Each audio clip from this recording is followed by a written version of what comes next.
Avez-vous déjà reçu un mix avec des guitares électriques qui sonnent comme ça? Pas ouf, hein? Et ben aujourd'hui, on va justement voir comment transformer des guitares enregistrées avec une Directbox en une super prod de guitare. Avant de se donner des techniques de mixage pour la guitare DI, commençons par définir qu'est-ce que c'est qu'une DI. C'est un outil permettant de transformer l'impédance d'un signal électrique. On peut aussi l'appeler boîte directe ou boîte d'injection directe ou Directbox, bref, différents noms qui veulent dire la même chose. Un outil qui va permettre de transformer le signal de sortie des guitares électriques ou de pas mal d'instruments qui sont en haute impédance en basse impédance pour qu'on puisse l'utiliser à l'intérieur d'une carte son au niveau mic ou d'une console d'enregistrement. Les boîtes directes ressemblent à peu près à ça et ça permet deux choses. La première donc d'avoir le son direct de notre guitare sans aucune altération, donc un son très clean dont la qualité va grandement dépendre de la guitare qui est utilisée, mais aussi d'envoyer une copie du signal à travers le through vers un ampli pour avoir un son d'amplification en même temps. La plupart du temps, dans les enregistrements professionnels, on va avoir à la fois un enregistrement DI et à la fois un enregistrement d'ampli avec un micro devant l'ampli. Tout simplement pour avoir plus de liberté car la guitare DI va être plus clean, plus propre et permettre certains ajouts au mixage comme par exemple un peu plus de définition. Mais il peut arriver, surtout si vous êtes à très petit budget, que vous n'ayez qu'une guitare DI et pas du tout d'ampli. Mais rassurez-vous, on peut quand même faire une prod avec ça et je vais vous montrer justement comment faire.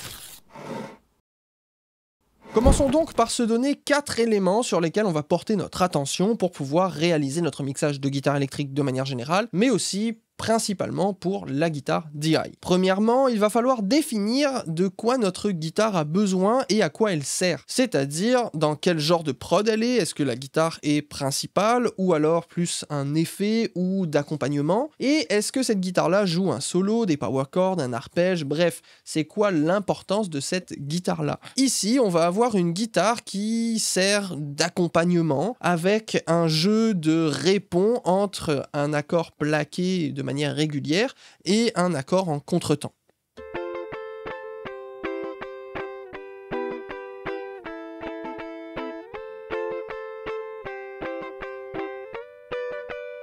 On entend bien que la guitare de gauche versus la guitare de droite vont avoir différentes utilités, notamment parce qu'il y en a une qui a un petit côté plus reggae et l'autre qui a un côté plus consistant. Deuxième chose qu'on va travailler au niveau de notre guitare, ça va être l'ensemble des fréquences. On va venir balancer tout ça selon nos besoins avec un EQ et je conseille d'utiliser par moment des EQ dynamiques sur les guitares parce que ça peut être quelque chose qui rajoute un petit plus. Entre autres ici, on va vérifier nos fréquences entre 0 et 100. Et typiquement, si on y met un petit Pro Q3 ici, on va avoir entre 0 et 100 quelque chose qui sonne comme ça au niveau des guitares.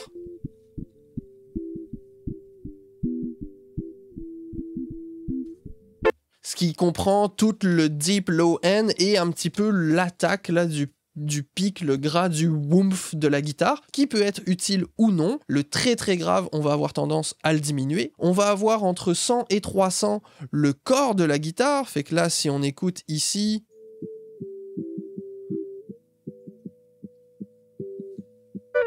Ici, on a un peu le gras du corps de la guitare qui peut être intéressante et qui va réagir différemment entre une guitare DI et une guitare avec de l'amplification. Ensuite, on va avoir entre 400 et à peu près 1500 les fondamentaux. Fait que là, ici, on va aller le chercher beaucoup plus large.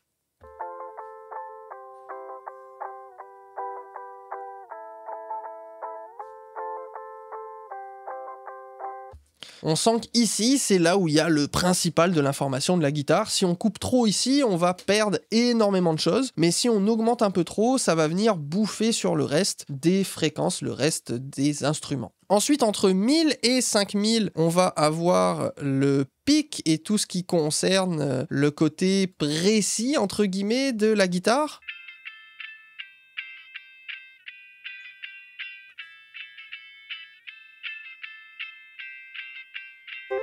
Typiquement, dans un exemple comme celui-là, la guitare de droite va peut-être bénéficier d'un peu moins de pics, tandis que celle de gauche un peu plus, pour créer encore plus de différence entre la guitare qui joue directement sur les temps et celle qui est en contretemps. Ensuite, on a de 5 à 10 000 où on va avoir le côté très spiky d'une guitare qui peut être intéressant.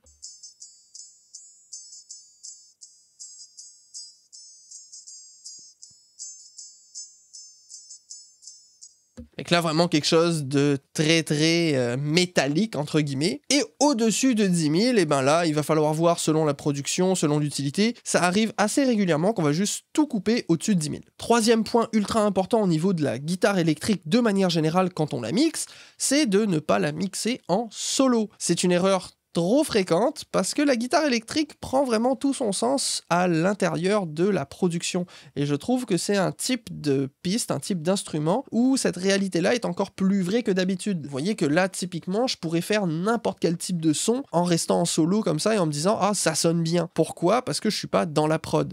Si par contre j'enlève le solo et que j'écoute la prod maintenant juste avec les guitares en direct box,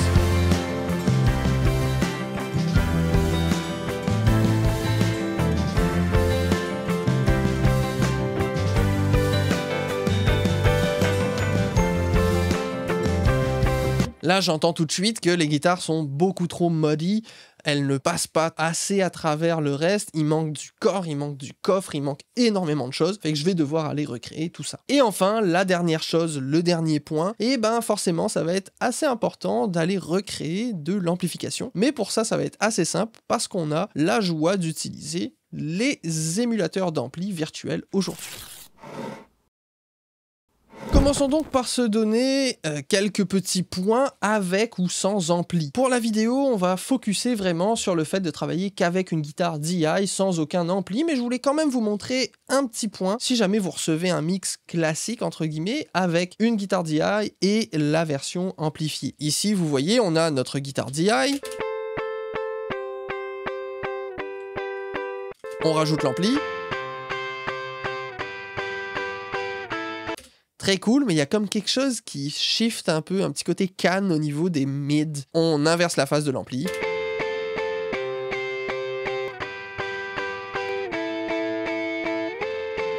Et on récupère tout le gras. Bref, n'oubliez pas de faire attention à votre phase. Maintenant, nous, on va vraiment se focuser sur la guitare DI toute seule. Et est-ce qu'on va rajouter de l'amplification? Oui, non, comment, etc. Première chose à faire, ça va être toujours de dupliquer votre piste. Ici, je vais utiliser un clic droit sur ma piste puis faire dupliquer track complète ou le raccourci que j'ai configuré directement. Grâce à ça, j'ai 2 fois la même piste, ce qui fait que là, actuellement, si je fais play, ça va juste augmenter le volume. Rien qui change à part ça. Et maintenant, on va aller ajouter une émulation d'ampli. Pour le bien de l'exercice ici, je vais rajouter Amplitube 5, mais n'importe quelle émulation d'ampli pourrait fonctionner tout simplement. Choisissez celle que vous préférez. Ici, dans Amplitube 5, on va parler de ce super plugin un peu plus tard dans une autre vidéo. Mais ici, je peux choisir différents modèles. Moi, ici, je vais aller voir du côté peut-être de Mesa Boogie. Et on va aller voir Mark III Strumming. Et comme ça, je vais pouvoir créer donc une simulation d'ampli sur ma deuxième piste. Pour l'instant, je vais muter la première, garder juste la simulation d'ampli pour voir comment elle sonne. J'ai tendance à baisser au cas où à chaque fois.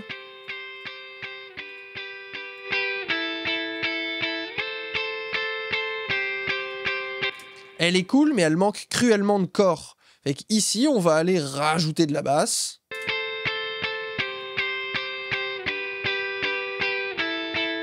Et un peu de mid.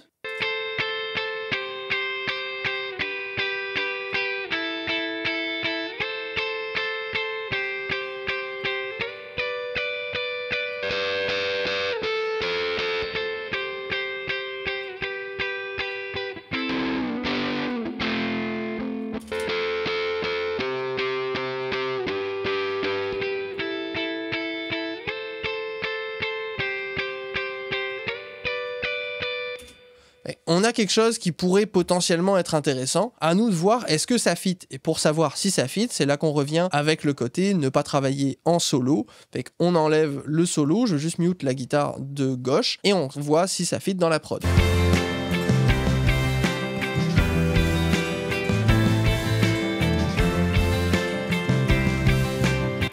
il manque un peu de drive et qu'on peut activer ici par exemple la pédale de drive qu'il y a dans le module.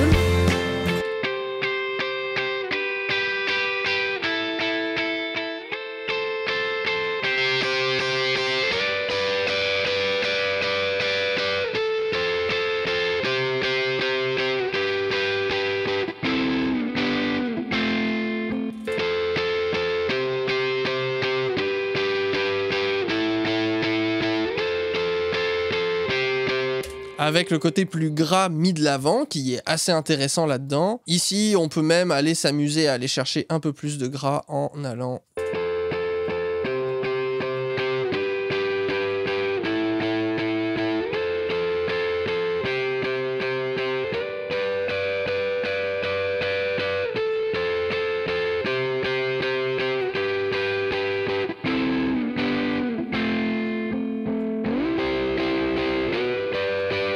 déplacer nos micros au niveau de ce plugin là. Là on a quelque chose qui grunge un peu plus, qui peut potentiellement être intéressant. On pourrait travailler d'autres effets, d'autres choses comme ça, mais si on rajoute maintenant le DI directement derrière, on peut mélanger les deux ensemble.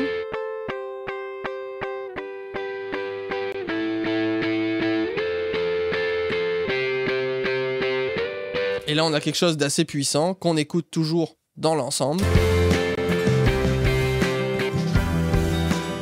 On passe de ça à ça.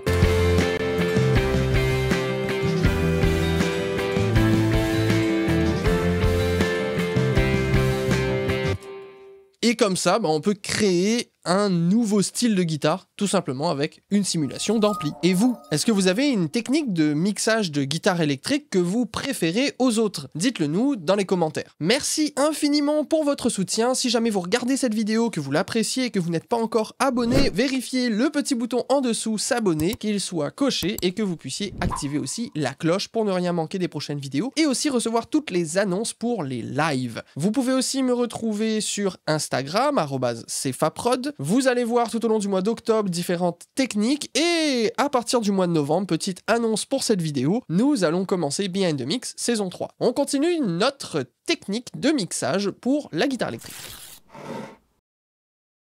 Maintenant qu'on a travaillé le tone entre guillemets de notre guitare, on va pouvoir venir valider le côté plus mix / correction de mixage. Première chose à faire, moi je vous conseille de tout simplement imprimer votre effet avec un clic droit et en transformant la piste en audio directement.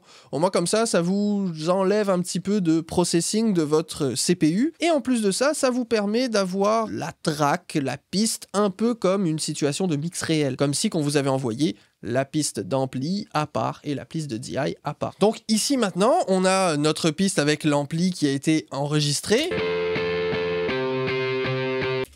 et on a notre DI comme avant. Maintenant, première chose à faire, tout comme un vrai enregistrement d'ampli, valider notre phase. Est-ce que les deux ensemble fonctionnent? On fait play.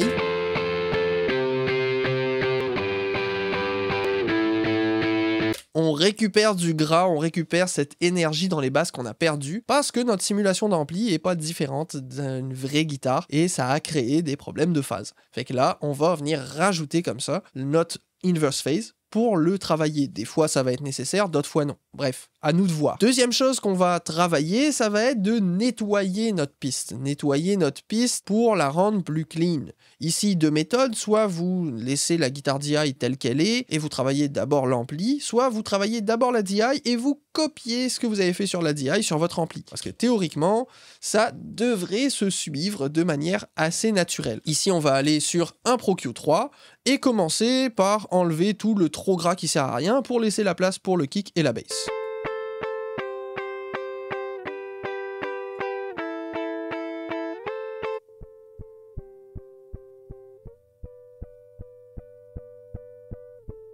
Je vais enlever jusque là à peu près parce que c'est juste un peu de la percussion de guitare et dans l'ensemble de la prod ça sert vraiment à rien parce qu'il y a déjà beaucoup d'éléments. Par contre je vais pas nettoyer beaucoup plus que ça. Ici dans les différents endroits où on a vu qu'on pouvait travailler la guitare, on pourrait essayer d'aller voir du côté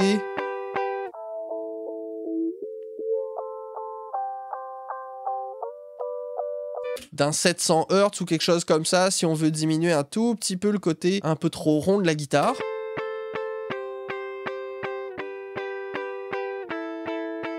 Mais surtout, là, ce qui m'intéresse, c'est d'aller diminuer peut-être le côté hanky, le hank, qui va avoir...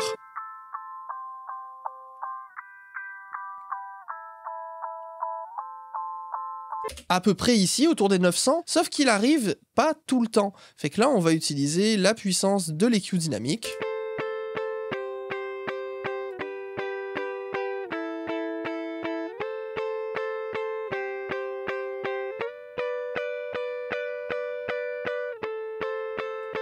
On va le rendre un tout petit peu plus large. Et vous voyez que là, je diminue pas grand-chose, tout simplement parce que, bon, c'est juste un premier clean-up. Et dans les très hautes, il n'y a rien qui m'intéresse plus que ça. Ça ici, ça va venir manger et combattre contre la guitare et contre la hi-hat, fait qu'on enlève. Ensuite, on va avoir, tout simplement, à valider ça avec une copie ici.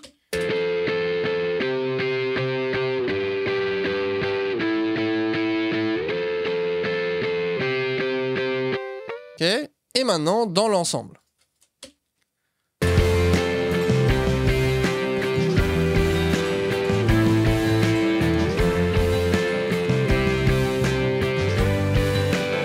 Ça la place juste un petit peu, mais là il y a encore un petit quelque chose qui est un peu maudit par rapport au reste de la prod.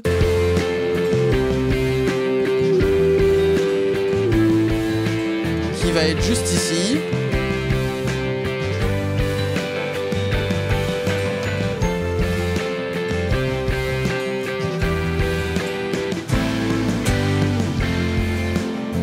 Fait que notre amplification a besoin d'un tout petit peu plus de clean-up. Fait que là, on a nettoyé un petit peu l'ensemble. Par contre, là, on va aller travailler le reste pour améliorer certaines choses.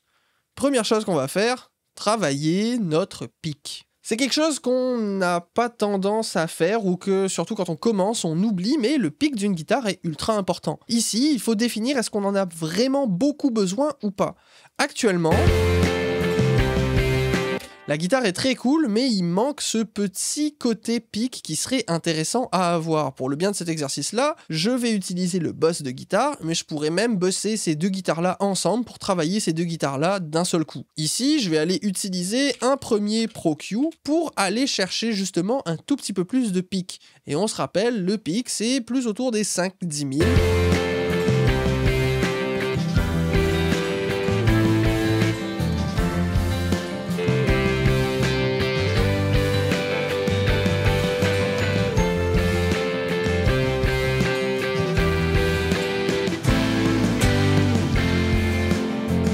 Et je viens rajouter encore un tout petit peu plus ici avec autour des 10 000 justement.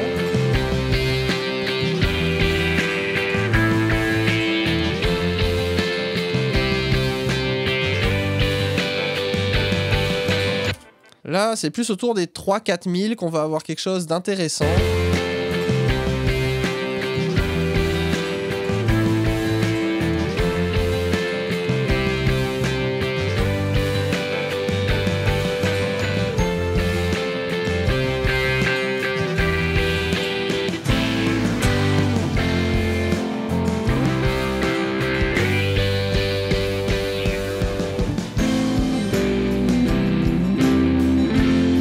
Là, ici, il y a une note qui résonne beaucoup, qu'on va aller couper de manière dynamique, juste pour qu'elle se coupe quand elle résonne.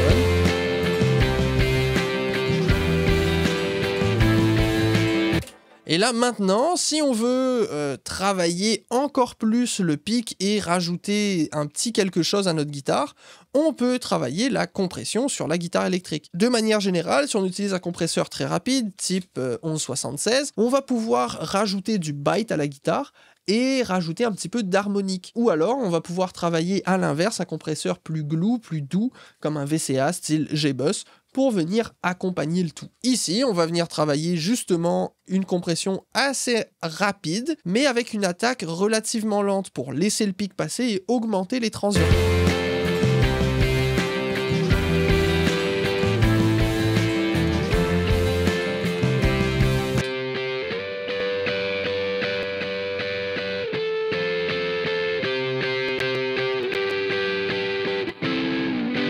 Fait avant la compression et après la compression.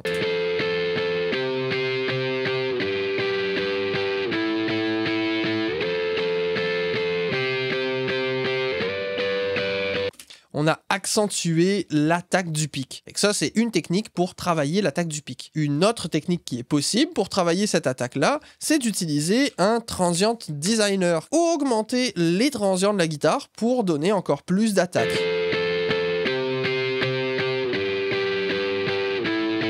Attention de ne pas y aller trop fort parce que c'est un effet qui va sonner très virtuel très rapidement. Ici, avec tout ça, on a avant tout notre processing.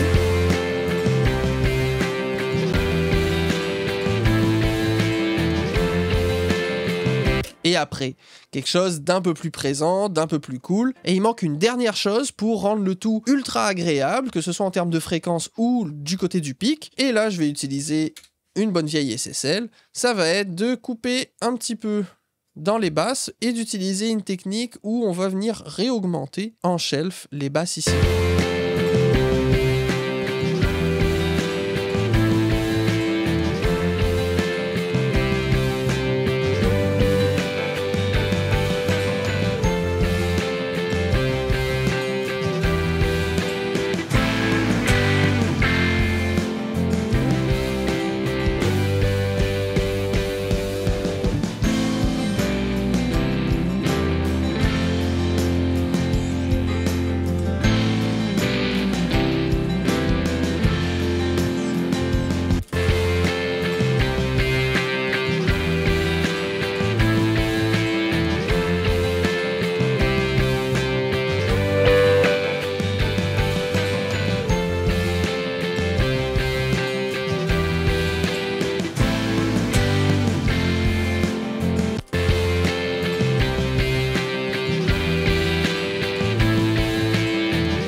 Là, vous voyez qu'ici, j'ai fait des choses un petit peu, entre guillemets, étranges. J'ai boosté pas mal le gras, j'ai fait quand même un low cut et un high cut, et j'ai quand même utilisé un shelf à 3 kHz pour augmenter de manière générale tout ce qu'il y a au-dessus de 3 kHz, tout en coupant avec un high shelf, avec un low shelf plutôt, un high cut, pour être capable de venir contrôler l'augmentation de mes hautes fréquences. Et voilà pour cette semaine, j'espère que cela vous aidera à travailler des guitares avec une DI de manière un peu plus profonde. N'hésitez pas à essayer des choses et n'oubliez pas que dans Studio One, il y a Empire qui fait partie du kit et cela peut permettre vraiment de transformer une guitare du tout au tout. Expérimentez beaucoup aussi avec tout ce qui est effet car des fois la guitare peut devenir une espèce de pad nappe sonore absolument folle. Bref, merci encore d'avoir été là. On se retrouve la semaine prochaine pour une prochaine vidéo. C'était Cefa de Cefa Productions. Salutations à toutes et à tous selon votre fuseau horaire et ciao!